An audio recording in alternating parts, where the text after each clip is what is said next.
Hello, আসসালামু আলাইকুম। আমরা আজকে গিয়েছিলাম নতুন একটি পার্কে। আমরা অনেক ঘুরেছি এবং মজা করেছি। আমরা অনেক সুন্দর সুন্দর জিনিস দেখেছি। ওইখানে অনেক ফুল ছিল এবং বিভিন্ন ধরনের মানুষ এসেছিল। আচ্ছা, যাই হোক, পিছনের ব্যাকগ্রাউন্ডটা খুবই সুন্দর ছিল। অবশেষে সঙ্গীতা ভিডিও বানানোর জন্য মেয়াও মেয়াও করতেছিল, তাই একটা ভিডিও বানিয়ে দিলাম। এবার মাসুম ভাইয়াও মেয়াও করে উঠলো। আমাদের অনেক খুশি লাগতেছে।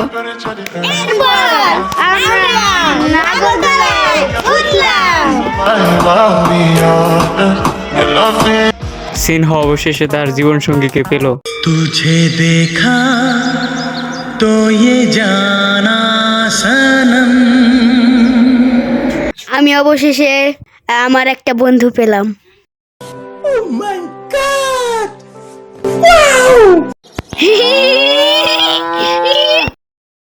Go go go go